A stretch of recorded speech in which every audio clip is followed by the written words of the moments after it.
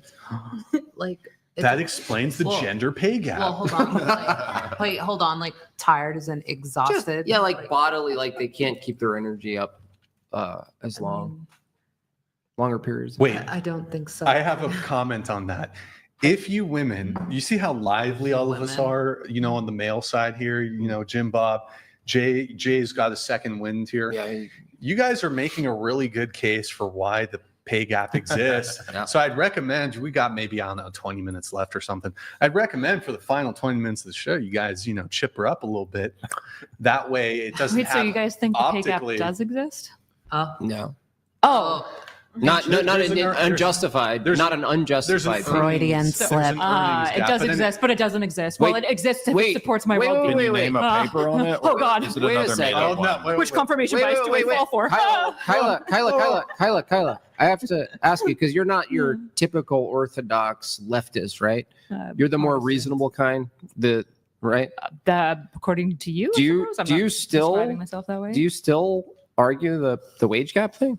Nope. Oh, okay. I just wondering. It's just interesting that you do. No. I think there's a disparity between pay between men and women, but there's a reason for it. That's So you do totally think there's a fine. gender $30 wage gap? TTS. Of course Get there- it in. yeah, why wouldn't there $30 be? TTS. Roast the entire panel. Roast me. Going to Kelly, you said to 16, women are oppressed in the United States. You agree with this statement? How are women oppressed in the United States? Okay, so I know it says the United States, but I do want to just acknowledge if any woman in the world is oppressed, it's going to trickle down to Trickle down the oppression. U.S. Is going to trickle down to us women in the United States. Wait, if question there's- for you. Do you know the I think it's the North Sentinelese Island? Mm, You know that island where it's like maybe like 100 to 300 No. inhabitants. They're like an uncontacted or mostly an uncontacted tribe. It's like a territory of India. It's this island where they live on an island. Okay. No technology. If the men were just oppressing the shit out of the women on that island, how would that have any fucking impact on us whatsoever? it's social at the end of the day. Like There's no communication out, no communication in. to me, that's a very specific example. I know I I'm see where you're being trying to go. kind of annoying with Yeah, it. no, you're but- good. You're good. But I just feel like at the end of the day, if there's a woman out there that's being like raped and Oh, there, my God. We're I talking said about raped, oppression, but Yeah, okay, grape is bad. It's terrible. um, But like oppression, like there's levels a little like not quite as if bad. they're not being protected by the law for just basic human rights in any country, it doesn't make sense why the Human rights, huh? U.S. Do men Yeah. have a duty to protect women? Yes. Do women have a duty to protect men? No. I want to ask. I want to ask this question to the panel. So you guys would probably Who's acknowledge. privileged? You guys would probably acknowledge that men have duties to society. You might even say they have duties to women. What duties do women have to society or to men? I'll just go ahead and pre-play this. Do women have any duties? To society? Raising children. Yeah. Have Nice. the baby. These two W's in the chat. Babies? Babies. Like what duties do women have? I don't know. A I don't really homemaker. You Okay, know, sure, you're children, supposed to yeah. have a place to, make your husband feel at home. If he's going to be providing for you in that way. What duties do women have? Sophia, do they have any duties? Abiding just by the playing with your hair law, and voting, following the civil. Is like, voting a duty? I would say as a person of democracy, yeah, I would say voting is a duty. Civic duty. Civic duty. Okay. All right. I'll move it on. But so, okay, you're saying women are oppressed in the USA. You were going to say in other countries. But can you explain to me in the USA, because that is the Right, question. Yeah, I know. Yeah. How are women oppressed in the USA? I think we tend to forget that the U.S. is composed of many different races. And I come from a Latin background. I was born in the U.S. My parents are from Costa Rica, so I'm first generation. I see a lot of Latin women, especially in the U.S., that go through a lot of within the community. It's brought from our countries into the U.S. And I acknowledge that. It's a lot of oppression, a lot of abuse, marital abuse, relationship abuse, a lot You're of domestic talking about violence. like machismo? Yeah. Mhm. Okay. Is Yeah. there anything, how about this, like state down, government down, any oppression on that front?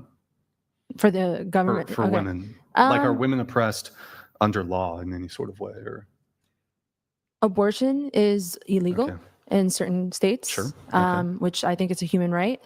It's a human right to end a human life. Oh, well, How'd you get abortion that? debate here at the end. But I'm curious, though, because we're saying women are oppressed in the USA, men can't get abortions. It's not clear to me if there's like a asymmetry in terms of anything there. Well, here's a asymmetry. If a woman has the right to terminate a child, but if she decides to keep it, the man has to pay for it. So he has no say in whether she's going to have it or not. But if she does have it, he has to pay for it, right? Is that privilege? Who's privileged in that scenario? It's a good question, Jimbob. How about the crickets? That is here. I'll play that shit for Go you. ahead. There you go. Say that one more time, actually. If it's your human right to end the continued life of another human life that starts at conception, you get to do that, right? That's your right, which needs to be upheld and protected by men, right? You know, your rights are protected by men. So if you decide to have the child, a man who has no say in whether you have the child or not has to pay for the child. Who's privileged in that scenario? I see where you're coming from. I don't think so. In these states, women don't even have the option to have an abortion. So Let's grant you have the freedom to have your liberated termination of your own child. Okay? Totally free. You get to do it. It's paid for even. Okay? You get to decide if you're going to do that or not. The man has no say in whether or not you can do that or not.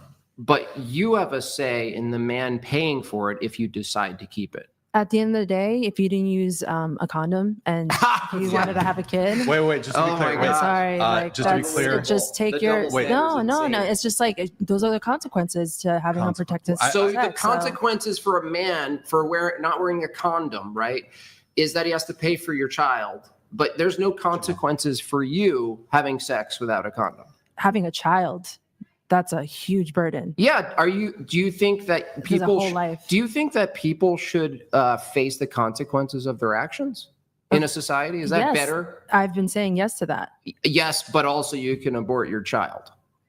I'm pro-choice. I think at the end of the day, like, take responsibility for your Where's the for your baby's choice? actions, but I don't think you should be telling, like, if you don't want to have the child, don't have the child. If you do want to have the child, Who's not you having have a it. choice? Who's the one entity that's a human who doesn't have a choice in that scenario? If you believe I so don't much in think- choice. I don't think that's a child. It's too. When did your life start? I don't think. When did your I don't life think begin? The first trimester is a child. I know you think that, but when did your life begin? I'm sure during the first trimester, but No, to when me, it's like- exactly? There's actually a moment where your unique DNA begins. There's a unique moment. Everybody at this table right now, there's no way we existed without this specific moment. What's an ectopic pregnancy? Shut up. You don't know, do you? Stop derailing. I'm talking to her. Don't save her. It's super relevant to Don't abortion. save her. What's an ectopic If you pregnancy? can, though, just try to Ask wrap him it, that. just because we can't linger too long. You'll on notice a the lot of men with a lot of abortion opinions combo. on this don't know many things about pregnancy. What ectopic? It's when it's implanted in the wrong position. What do you do about that? I don't know. It depends on the scenario.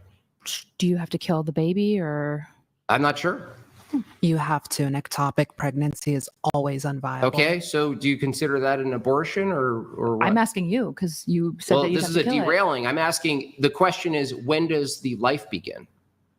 Well, I'm asking you, assuming when the changing life the begins. subject. You're changing. Well, Dude, when do you? You're so bad. I'm assuming You're you like a think that witch. life You're begins like a word when witch. fertilization has happened. So You're my a question witch would be, with words. with the A ectopic witch. pregnancy, do You you don't know? have spells, you have Witches are words. cool. Wait, Kyla. So if Jimbob were to grant that, like, in that instance, yes, abortion is warranted, would you be okay with like all other abortions being banned? I'm not pro-life. I'm not Oh, okay. ubiquitously Well, here. pro-abortion. So just really quick for the whole panel, sort of related to Jim Bob's question. Take a guy who has a one-night stand with a woman and she gets pregnant and she opts to keep the child. Should he be on the hook for child support? Yes. Yes. Yes. Yeah. Yeah. She's not even listening. She's just looking at her nails. No. No. It's a sticky question. No, if you didn't want it. I got distracted. What was the question? Okay. Well, here I want to kind of change the framing a little bit. Are men who don't want to pay child support, are they deadbeats? Not necessarily. Really depends. Okay. I think men should have the same sexual reproductive rights that women do. So if you grant women the Okay, so you're ability to talking like like abort a fetus, you should probably paper give abort. men a financial abortion, essentially, right? Legal paternal surrender or paper Yeah, abortion. something like that. Do you think, though, how about this? Those of you who are pro-choice, if the woman's reason for wanting to get the abortion is simply she's just not ready and she's not financially capable of having a child, justified for the abortion, yes or no? It depends on when. When's your cutoff? Prior to your cutoff. Legally, I think Canada has the best model, which is like leaving it up to like, I don't think that this should be criminal. It should be doctor and woman. Age of viability is probably somewhere like 15 what weeks. about you? Not justified. You shouldn't have had sex. Okay, what about you? Justified, okay. Can you say the question one more time? Yeah, so the woman gets pregnant, she's not ready, doesn't want to have the kid, not financially ready. Justified to get the abortion, yes or no? Yes. Yes. Okay. So, but then you put a man in that situation, he isn't financially ready to have the kid, he's not ready, whatever it is. Should he be on the hook for child support in the event that he does get a woman pregnant and she decides to keep it? Should he pay child support?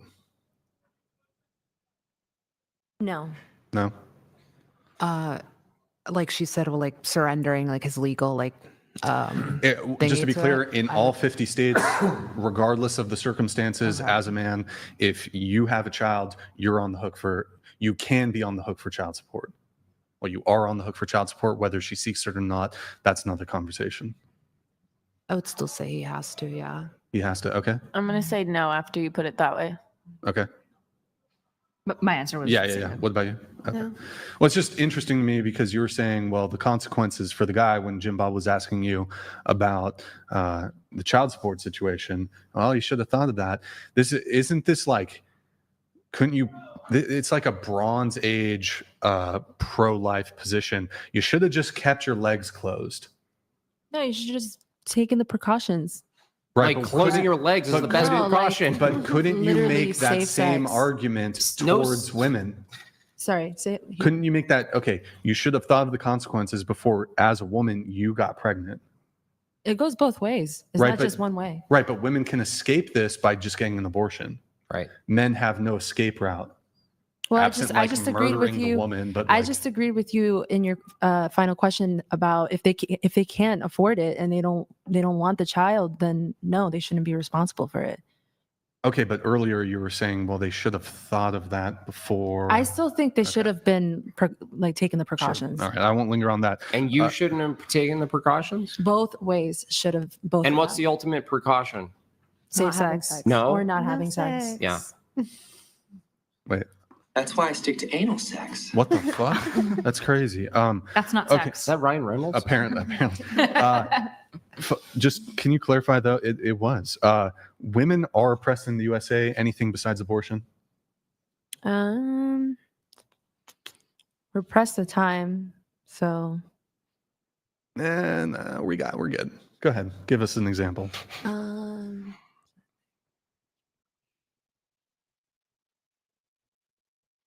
I feel I'm sure there's so many more. I'm tired. You got it. Come on, just give me one. Give me one. How are women oppressed in the United States? Like through the government. It has to be No, not not just necess- social. No, not necessarily. But if Well, you it's had one that what did pertain to the government, here I'll give you an example. In certain jurisdictions, women can't be topless. I don't know if that's necessarily well. Okay, that relates more so to rights than I wouldn't categorize that as oppression, but it conceivably is a right that men have that women don't. Okay, you But actually I brought don't up even an think idea. women want to be walking around with their titties out. So So I think with the whole like covering your shoulders and not wearing certain things during school hours, I think that's something that feels very degrading towards little girls. And that's like very much implemented in schools. If a girl's showing like shoulders, they get sent home. okay, dress codes. Dress Yeah. codes. Mhm. Okay. I mean, technically, I don't know actually how it works. Like if a guy was wearing booty shorts, wouldn't he also be in like get in trouble with the dress code if he was wearing like booty shorts with his ass cheeks out? Well, like in high school, In like high guys school. are told they can't wear certain shirts, certain color bandanas. I mean, is that oppression? I don't know if it's oppression. I think it's weird that people are already sexualizing a child and saying hide your shoulders. It's like, what? It's a child. What I mean, if like a 12-year-old wanted to show up to school wearing a G-string and you said no, would that be you? G-string versus a tank top. I think that's a bit. Well, I'm using an much. extreme to kind of paint the picture here. Of course, a G-string, like that's being naked almost. So I don't think that's the same as wearing a tank top. I think Our tank top, wait, shoulder? I don't even- G-string No, I know, versus a but- tank top. okay, Tank top. Sure, but I don't even think tank tops women are banned from wearing tank tops. Yes, Yeah, they get sent home. She wouldn't be able to wear this to middle school, high That's school, true. or anywhere. Really? It's been spaghetti a minute. straps, you It's been a can't. minute since It's like the okay, three yeah, I heard finger about the fingers. spaghetti Yeah. straps thing. Yeah. Yeah. Okay, I mean, is there anything actually important? I mean, I think that's very important. Oh, they can't wear. You think that's oppression? I think that's sexualizing children, which is weird. Number Having a one. dress code is sexualizing. Yeah, but why do they need to cover up their shoulders? It's just like, what if it's really hot outside? what about school uniforms in like a classical school? Yeah, sure. But that's oppressive. No, that's not. What if the girl says, you know what, these uniforms, I think, what do you mean? How is it not? Well, answer her How's it question. not? What's wrong with her shoulders being out? What? Her question. You guys didn't answer her Well, I'm question. just saying there's codes. So it's like you could argue it from a distraction point of view. It doesn't have to be sexual. What do you mean distracting? What's distracting about shoulders? Skin is generally distracting. Showing skin is generally distraction. It's something else to look at for people. So even for a child? Yeah, I would say that's true for a child, even if they don't understand it. Skin is distracting? Yeah. So like More skin your showing. arm skin is Yeah, I would say the distracting more, to you? especially women's shoulders, depending on the culture. These Women's women- shoulders and neck reveal is I mean, in the something. same That's a signal. situations, like guys can't Ankles. typically go shirtless, right? Guys have to abide by the dress code. I can't go into my middle school class with my shirt off, right? Mhm. It's not oppression. It's just having standards and codes. It's just Oh, well, I'm not arguing for the oppression thing. I just wanted you guys to engage with like, what's the issue with shoulders? Because it seems like you guys agree with that standard. So I'm trying to understand like, this was supposed to why do you prove have an that issue with women your are shoulders? oppressed, Right. and the example was because middle schools have dress codes that don't show skin. That's It's not so much more than oppression. that. It's so much more than that. It's We're just waiting. Sure, I just wanted to Dress codes. understand your guys' aversion to shoulders because it seemed like you guys agreed Honestly, with that I don't standard. even care if a girl's wearing a tank top. You're like, I do away with personally- those rules. I don't think I would really care, Fair but enough. I mean, some of these rules are probably like extremely outdated too. Yeah, but it's like that. It's not They're the reason. I The don't But think like I don't think outdated it's for what? oppression. Like what do you think the past was trying to regulate about the woman? Or Well, I think the girl? past had much Modesty. stricter general rules when it came to dress. Yeah, modesty, It's right? about Which is modesty. sexuality. Well, yeah, it's about Yeah, just. It's more than that. It's modesty is not just sexuality. It's not just sexuality. But you're not showing a modesty humble is heart modesty by is covering your modesty shoulders. is even how like look if Wait. you were fully dressed in a full thing, you would still not be a modest person. Sure, yeah, you're talking about like humble heart, but when we're talking about dress code, we're I not actually- like worried What- about their let's- humble heart. We're worried about their shoulders. Look, it's not just shoulders. Look at the difference. Like you say, okay, we'll allow a tank top, right? And then they go, okay, what if I cut the loops off of the shoulders and now it's just like a tube top? Yeah, Is that there's this isn't the argument that I'm making. I'm trying to So you understand. don't want to answer the question. Well, it's The point is, the irrelevant to what we're talking the about. point is, when you set a standard, even if you find it arbitrary about a tank top, what it's saying is that I'm just trying to understand your reason to be averse to the tank top. That's all Modesty. I'm trying to understand. What's Modesty. immodest about shoulders? showing more of your skin for a woman is generally away from modesty. So what's your ideal dress code? For schools, For my girls, kids go to for little school girls. where they are fully covered. All the kids are Like- fully covered. To hear? I think it's kind of trashy yeah. that like for both men and women to be, or boys and girls to be showing up in like tank tops. I think there's probably some leftover from like when people, and this applies societally, when people dressed a bit more generally, dressed Formal. up more formally. But for example, even when I was in like elementary school, sagging was the big thing. And this is specifically tends to be like a boy thing. The sagging of the pants. Is this like sexualizing male boys because you don't want them to sag their pants? No. Or is this just like kind of like, don't show your underwear? Like, is this sort of like just a formality of like present yourself in such a way that's etiquette becoming of? I'm just trying to understand if you guys think that shoulder sharing is sexual or no, it's not necessarily. I don't think it's. Me personally, I don't know. No. It's more. It's a bigger argument about just standards, etiquette, presentation, formality. Like for instance, who works from home? You work from. You never notice like even if you're working from home, have you ever tried to like dress up even though you're not leaving? Like get yourself impeccable, even though you're home. Like you could actually just be in your sweatpants, right?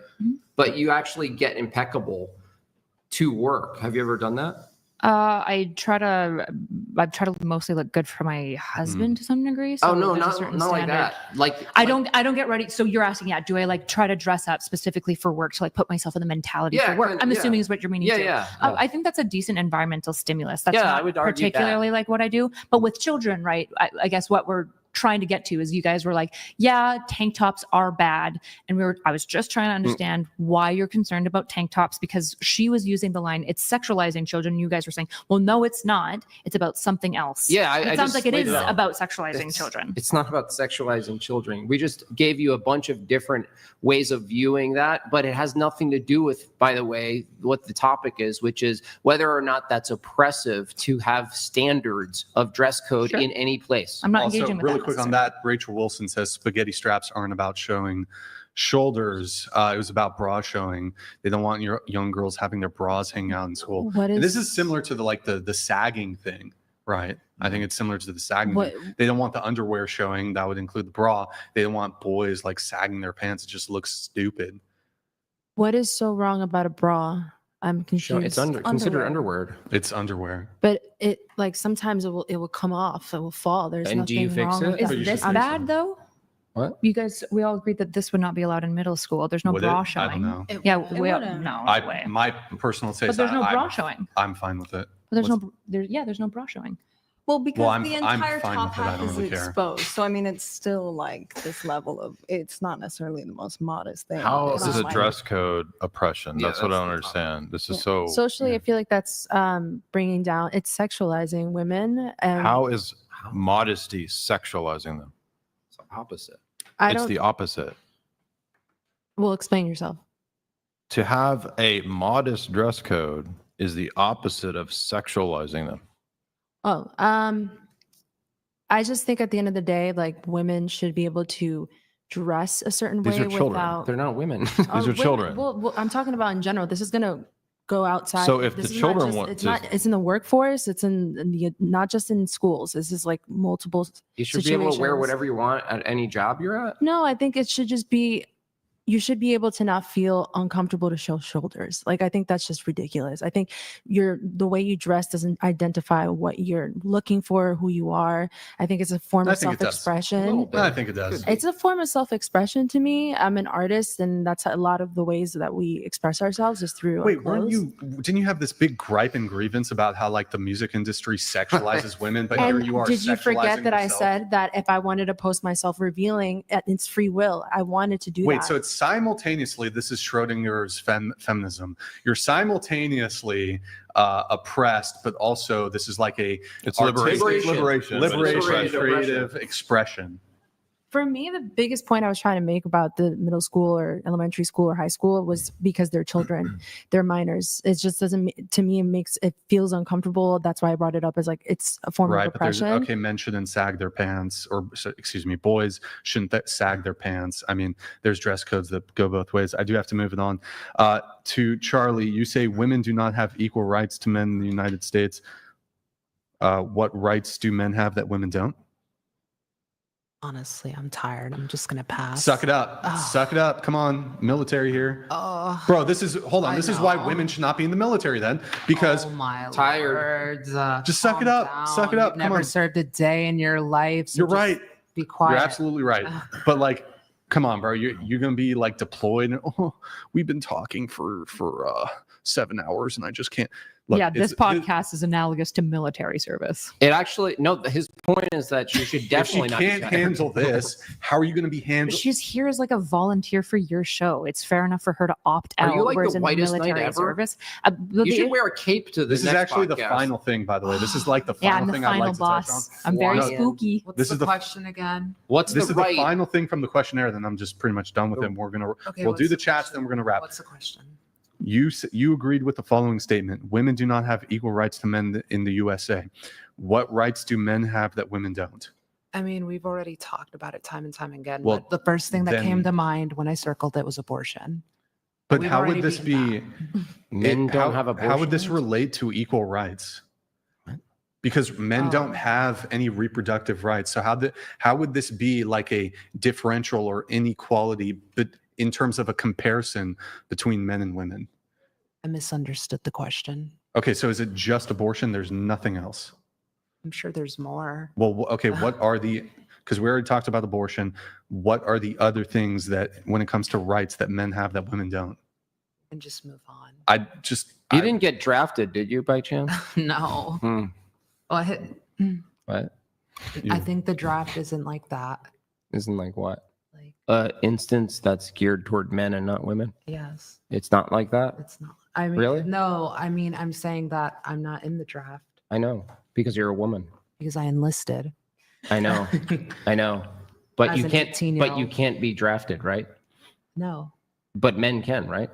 I can't be drafted because I'm already in the military. Do you know what a hypothetical is? Asking a hypothetical question. Oh, Hypothetical question. If you didn't no. enlist, you couldn't be drafted, right? correct. Don't rescue your Okay, boyfriend, so- Jay. He can do this. Are you privileged as a woman to not having been entered into the draft? If it came to I'm that? honestly against the draft. It's fine, but how it is right now, would you say it's a privilege toward women to not be drafted? I think it should be both or none. Truth, that's just my opinion. So, is that if there is a draft, I think it should apply But wait, to both. I need you if to there answer isn't, it my should be question. none. I need you to answer my question. What rights do men have that women don't, besides the abortion conversation? I'm so tired. I don't want to answer the question. There isn't, but I'm willing to hear you out. Do you need a shot? You want an energy drink? Because this is literally the final thing I want to talk Oh my about, God, and could I'll you get just this take it wrapped for up. me? Can you just take it for me, please? Wait, No, you got the it. equal rights. The question he's asking. you I just can't- I just don't want to do it. I'm tired. If she has a position on it, I'll hear it, but I just want to hear your position first. I don't know. I'm fucking tired. Like I'm telling you. Just do you want? Brian, no means no. One more pump. No is a complete sentence. No, period. Not no, So there's but. no Is rights. this like a then. me There's just too? not Is any. It just doesn't exist then. There's no rights that you can point to. She's trying to like me too me, like a conversational. She's accusing me of a conversational grape. That's not because- true. I'm just saying, Brian, I'm not feeling it right now in this moment. I mean, that's a real like easy cowardice way to just be like you here. Do men get hangry? Or do If you're women- willing to make the concession that there are no rights that men have that women don't, I'll happily move it on. But you have to make that concession. Otherwise, I'd like the time we've spent having the meta conversation over, I don't want to talk about this. You could have just thrown out like one or two things when it comes to rights. I mean, I just don't want to. You don't. What do you mean you don't? I'm confused. You can't think of one? As of right now, I'm tired and I don't want. So if I give you like 2 minutes to recharge and like come back to you in 2 minutes and give you time to think about it, can we come back to it in 2 minutes? We can just move on. Or how I'm giving you time to think about it, so you have a moment to I gather. just your want to thoughts. move on. Then just concede that there is no right that men have that women don't. Sure, if that makes you feel better. Yeah, is it your position now though?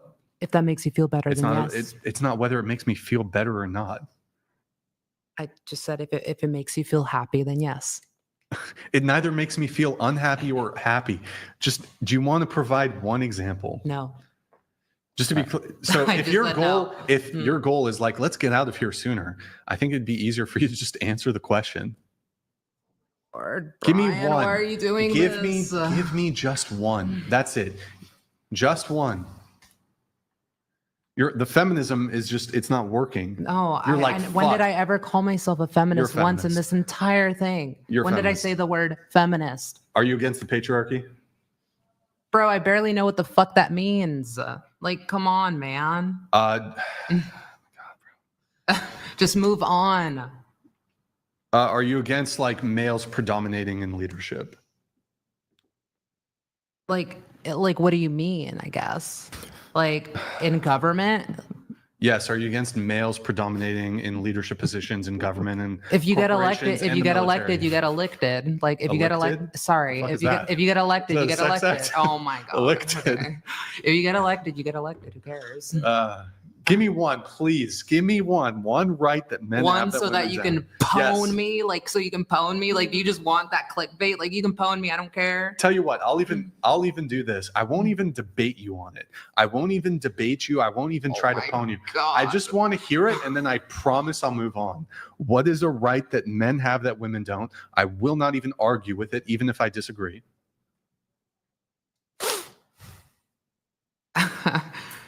I mean, I don't even know off the top of my head. Brian? So there's not one. Checkmate. All right. I don't know guess what to that's a say. checkmate. Like, I don't. Okay. Okay. Final thing from the questionnaire here, Kyle. I want to have a 30-second debate with you. You disagree. Your disagreement with the show is Meat. what? Oh, I thought you were going to bring up the meat. Yeah, I'm no, sorry. it's that. Okay. But what? Why? What's your disagreement there? Big labia matter. I must have just thought it would be a funny, whimsical moment between us. You're in your notes. Do I need to pull it up? What did you write? I think I Kyla, come half on, help wrote me it out. and then Oh I my got God, it's distracted like by backwards. the Uber thing. Okay, meaty vaginas are gross, is what you wrote. Yeah. That is deeply offensive to me. I know. I'm very deeply offended. I know. I want you to look into one of these cameras and apologize to all the women with Audis, which is something like 50% of women. I want you to apologize for your disgusting and sexist and misogynistic remarks. It's been 7.5 hours and Brian has beaten you down to believe that meaty lives matter too. All right. Hashtag big labia matter. All right. All labia can't matter until big labia matter. All right. Thank you. All right. Guys, final call, $30 TTS. We're going to let these come through, then we're going to get this wrapped up. Did you want to speak on anything? I know you had a lot of notes, but I don't know if we'll get to be able to do everything. Okay. Well, one thing I thought would be interesting, or one of the prompts I had, was that I think corn is one of the most like detrimental aspects of our society, and I feel like Corn. that's kind of an interesting. Okay. Take, but I might I be don't- too late yeah. to get into all that. Yeah. Corn That's bad. I okay. think we can agree on that. We can agree. Okay. I'll let the chats Double come through. Agent donated $29.99. Thank you, Double Agent. This goes out to chair number 2, the notorious GED. If you could be a man for 24 hours, what would you do differently than you can now? How much time have you spent reading poetics? Oh, this is for you. Me. Okay. What would I do if I was a man for 24 hours? Probably like windmill. I'd probably try to windmill first. Do the helicopter? Okay. Yeah. All right. Wait, Yeah. couldn't you? Hold on, let's Felix move it on. donated $30. With the glasses, Jay is basically an orthodox stuffy doofy. Brian, buy a projector and use Jimbob's massive forehead to project your losing solitaire games onto. Wow. Trollolol. Thank you, Felix. You Appreciate lose that. at solitaire? Seth Marshall Sometimes donated I do. $30. Tough. Brian, thanks for being a trooper last week, my dude. I'm still sick. You could have I'm called still it in, sick. but you Thank you, didn't. Seth. I look forward to this show every week, as do most of us in the chat. Big tubs, bro. Thank you, man. Appreciate WJ it. Bob Thank you. WJ. Here, let's see. Schnico04 donated $30. Yeah, thank you, man. Brian, can we get a commitment from you for Kyla's future debates? Can we please get a shot clockwork her paddle? What? Also, if Chair 1 is traditional, why have you not pulled up her first 3 Insta photos? Are you traditional? I don't know if, did you say I you're- never claimed to be Yeah, I don't know if traditional, you- but yeah. I do like Oh, is it on scantily my- clad types of photos, but nothing that's exposing anything. Sure. Do you think he was talking about you? Otis Driftwood donated $30. Yo, thank you, Otis. Appreciate it, man. Good show. WJB, these came in a WJ, how while many ago. pumps Sorry does for the it delay, take guys. to get to the $30 center TTS. of a lawsuit? You work twice as hard at a quarter of a job. No crying. What the fuck? Yo, Otis, thank you for that, man. Appreciate it. We have Z-Man here. Oh. Man32 donated $30. Good work, Jim, Bob, and Jay. You both need some ginger chews for this one. Any pumps after 2 seconds would be a travel, and if it's within 2 seconds, it's a pump fake. God bless, Christos Voskries. Yo, Z-Man, thank you, man. Doctrine_matters donated $30. JB/J. A Wilson asks often, what is the duty of women? There seems to be a gag reflex to this question from women and men in the church. Panel, do you have any duty as a woman to society/home/church? Any duties? Or we actually talked about this. Yeah. Thank you, man. Reap What You So donated $30. Thank you, Reap. Jeff 5, of course they take men more seriously when they speak. Men are more logical and direct than women. They aren't going to spout off with a bunch of BS like you have been all night. Real. Faux show. Faux show. Okay, we got Doctrine. Here you go. Doctrine_matters donated $30. Jay. Would you mind answering my last TTS regarding a good primer or overall systematic on EO? I will read and remember the title of it. I appreciate the EO's catechesis for new members as an anchor. I would say just read Pomazanski's Orthodox Dogmatics. All right, thank you, Doctrine. Oh, no, serious. Oh, this is below the threshold. Umagain, thank you. No boobs on the dummy for science. Thank you for that. We got one shot here. One Shotter 17 donated $30. Sup J and JB, glad to see you both together on a panel. I'm wondering, what is it like to debate a literal nonsense Muppet 2 days in a row? Muppet? My brain cells are victims of a fallacy-induced genocide. That's crazy. Jason Castle donated $30. Thank you, Jason. Jeff 5, couldn't an argument be made that men in general will not go to the doctor for every ache and pain? Studies show female to male for hypochondria is 10 to 1. I was wondering about that. Is it really? Is hypochondria 10 to 1? Well, there's your answer. There it is. Wow, that would explain it. Based off one YouTube comment. O.J. Simpson. It's definitely factual. Must be true. Must be true. Myocardial infarction often present differently between sexes. I don't even like the chick, but she's right, and doesn't need a source for common knowledge. Chill out, young blood. All right, OJ, appreciate it. Thank you. I just watched a documentary on you. That was cool. Thank you, man. Based Thor donated $30. Women out here making face lips bigger and coochie lips smaller. What a time to be alive. Big labia matters. Somebody call the ambulance for chair 2. It's impressive how much she prattles Prattle per minute. Prattle, ppm. Rachel Wilson donated $30. Tyler, thank you, Rachel. People wouldn't find you so annoying if you didn't try to act like a subject matter expert every time you open your mouth. Have some humility. Wow. There's nothing more I can say than all the times I've said I'm not an expert on Network things. donated $29.99. A new one. Eradolt hasn't read anything but Wikipedia and Destiny streams. She's out of her league. She's no Christian. YouTube said it. It's Jeff gotta be 5 is a true. trans It's kicked an out of accurate military by assessment. Trump. It's not. Thank God Wait, what? W. Eastern and Greek Orthodox. Jason Castle donated $30. Wow, Chair 6, you are a disgusting. Wow. It's too bad we can't deport you. Damn, that's crazy. The USA does not need more child murders. Love you. Chinaman donated Damn, you're crazy $29.99. Ectopic pregnancy is not an abortion. Even if this is granted, this would be an exception to the generality of abortions. Completely bad faith. Agreed. Wait, did I? They're always making the rule from the exception, aren't they? Every time. Jason Castle donated $30. Hey, Chair 6, the argument can be reversed and someone could ask, why do you want to sexualize your 12 by allowing her to dress in a tank top? Young boys, especially at that age, sexualize everything.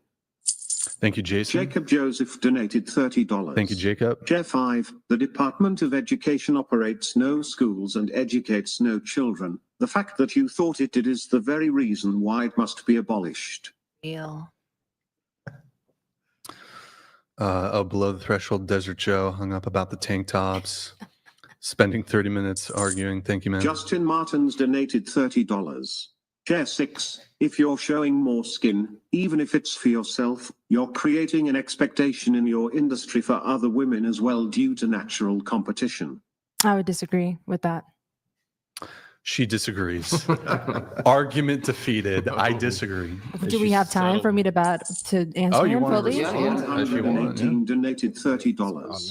Yeah, Which actually, never Orthodox mind. saint would you recommend to Brestini to actually read and contrast her radical orthodoxy modern intellectual theology? Since the word orthodoxy needs to be defined in her view. Quick thing on this. I don't think she's going to read any book. That It's you a waste recommend? of time. No, I don't think she reads books. Lulu donated Lulu. $30. Thank you, Lulu. 6-5, what did you come on this podcast for? You are so lame. Whatever. Giovanni Jade, you donated Thank you, $30. Giovanni. JB brought up abortion but didn't know how to respond to Reddit tier rebuttals. We got some smoke We for all you, just saw his brain malfunction Jimbob. in real time when a topic was brought up. No. Please never claim Sicily again. No, I was confused that you would bring that up, given that is an exception to the general rule we were arguing. Wasn't using it as an evidence for anything. It's What were very you interesting, doing? your guys' Why'd you bring it up then? if it wasn't Why'd you bring it up? I was curious if you knew what it was and how you Why? handle Do you know it. what To de- 99 to times derail. 99 is? 9,801. So you derail Good job. by your own admission. See? Why aren't we talking about See, numbers? it's very interesting just to said she watch brings up how the irrelevant men points. react when people make You little literally just said you criticisms of bring up them irrelevant versus points. every You just, woman on you this just panel admitted just, to like, bad rolling faith. with the You punches. just admitted you to just bad faith. admitted that you bring up bad faith points. No, I genuinely asked if you knew what an ectopic pregnancy To was change the and how you would subject. handle it. To what? I To was change the curious. subject. Why? We were in the middle of a discussion, right? And I was Yeah. in the middle of making a point. She And was you just derailing. admitted to derailing on purpose, right? Because I was This is curious why if you you're were not opposed good at to even debating. those Yeah, types you're- of This is abortion. why you're not good. You're sick. Good You're job, never going to Jay. be a successful debater. Jay, it's really I'm telling interesting you why and because how. when How does you- your husband tolerate you? If you guys are such good It debate won't last lords, long. It won't last long. if you guys notice the difference Sick of reaction woman. to these men when they're talking to women that they feel like they can actually manage in a debate versus Blah, a woman blah, that they blah, feel blah, blah. overwhelmed That's by all in I a hear, debate, yapping. they have to do this She behavior. literally just when they admitted that talk you with me. changed the But when they've subject. talked with every other Yeah, woman on because this they panel, don't act like they've you. just engaged. Yeah, because they don't act like you. No, it's because you You're feel the common confident when you're denominator. debating people who are You're not the trained in common debate, denominator. and you feel You're unconfident when assumed. you're debating No, me. So I you have have talked this reasonably behavior. with every single one of these. You're the only loudmouth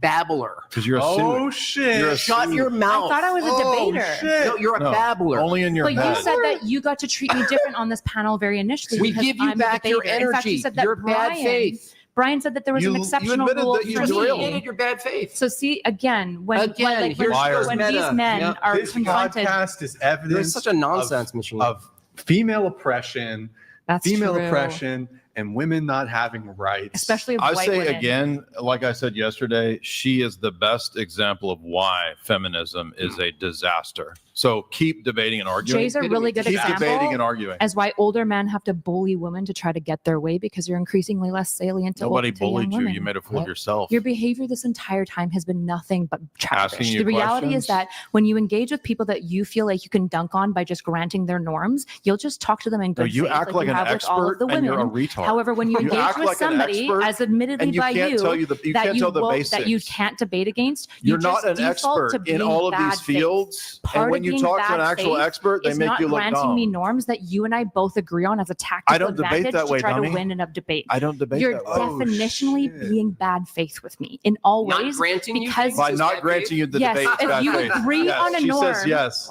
wait, if you agree on a norm that you She both says adhere yes. to, such as Don't grant me my positions. That's bad faith. no, if you agree on a norm Oh with my me and you God, won't grant look, it to me it's for the sheer it's a purpose chat of a that's debate, coming you're through. being Shall bad be faith. quiet. These 304s arguing against showing Oh. shoulders and bras but yet want to play victims while showing off shoulders and wear no bras. Make it make sense. Get It's the just kitten double out with standards. that Yep. bullshit. Thank Rather you. not. I can't say your name, but Jason thank you, Castle Deez. donated $30. Chef 5, don't use the you didn't serve BS on Brian.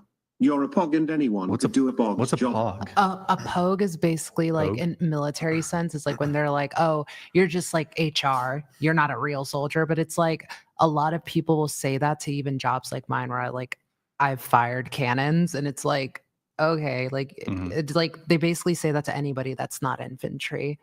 Okay. It's like whatever. Sure. Desert Joe donated $30.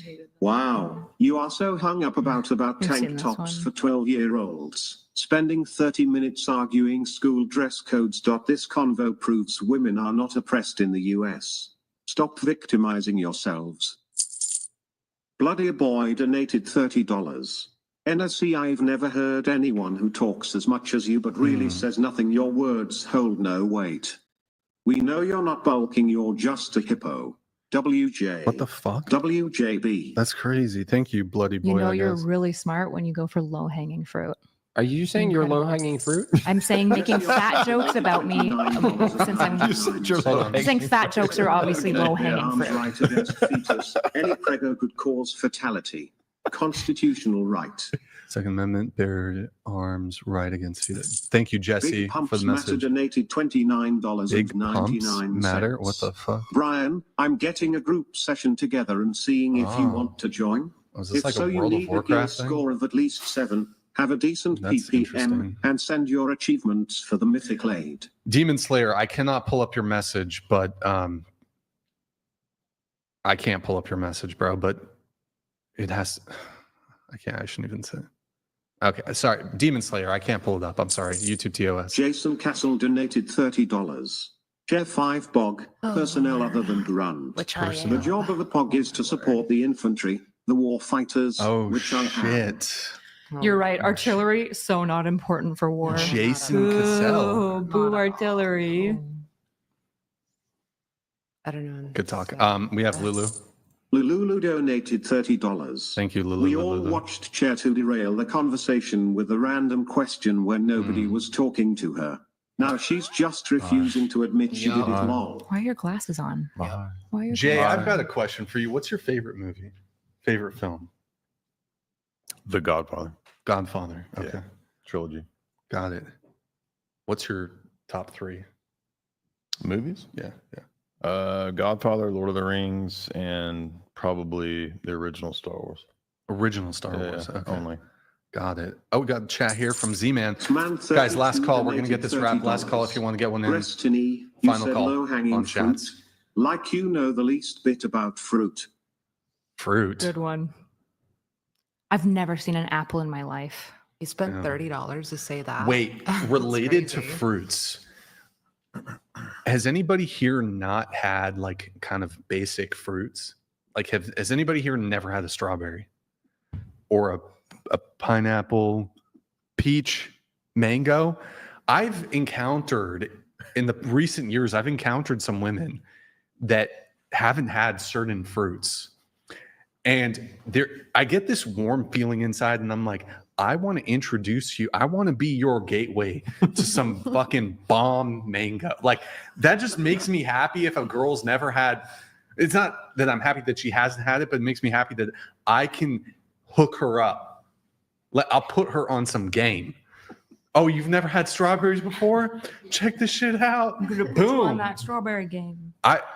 It's like makes me feel happy to like That's very wholesome. it is I kind of like just that. a little wholesome thing here at the end of the show. I have encountered recently though some women who's like, I'm like, you've never had a strawberry, son? What? You've never had a peach? Really? Do you know what you've been missing out on? And I'm like, I can assist you on this. Jimbob. Wait.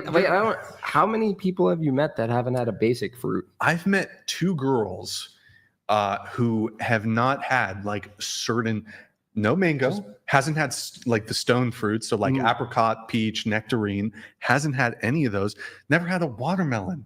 Huh? Really I looked there, I was bizarre. like, never had a watermelon. Wow. That's crazy. So I hooked that shit up. Whoa, voice crack. I hooked it up. I fucking hooked it up. I was like, I bombarded them with. They put you in the friend zone right after that. No, I bombarded them with fruit. Wow. It was crazy, son. I'm like, you're only eating fruits, and here's a fucking smoothie. How about them apples? And they're like, I've never tried an apple before. I think they've all had apples. Oh, that's like the Apples That's are some enormous. basic. That's some Super enormous. basic shit. Jason Castle donated $30. Not so bright. Why do you feel the need to comment on everything, even when no one is talking to you? Do the world a favor and STFU sometimes. You might like it. I know we all will. All right, there it you're is, welcome to folks. the Any content. final thoughts from any of the panelists before we wrap? Final thought.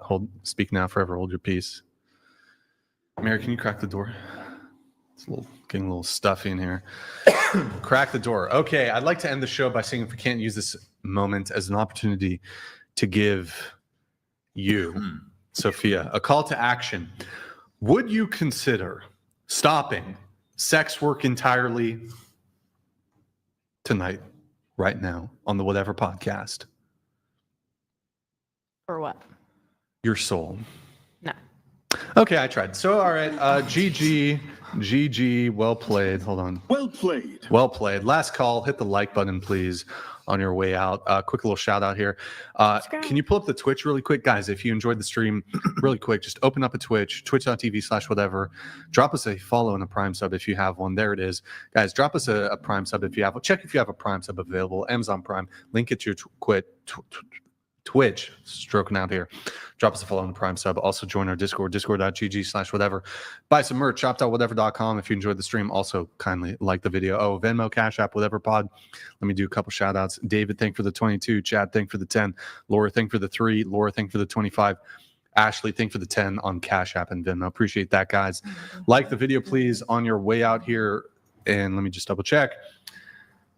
I do want to thank you guys for tuning in tonight. You could have been anywhere in the world, but you're here with me. I appreciate that. Thank you to everyone who so generously supports the show by super chatting, donates, etc. We will be live again. We've got Andrew Wilson in town, so we're going to be doing some debates. I believe that starts Thursday. We got them lined up, so I believe Thursday, Friday, Saturday. Sunday is the next dating talk, 5 p.m. Pacific. Any girls who want to be on the show, DM at whatever on Instagram. If you can make it to Santa Barbara, 07's in the chat. 07's in the chat. And I'm trying to think if there's anything we're forgetting. No, I think that's pretty much it. Let me just make sure no chats came through. I don't want to screw anybody over. Like the video, please. Yeah, that's it. All right, guys. 07's in the chat. Good night, guys. And we will see you guys next time. Good night.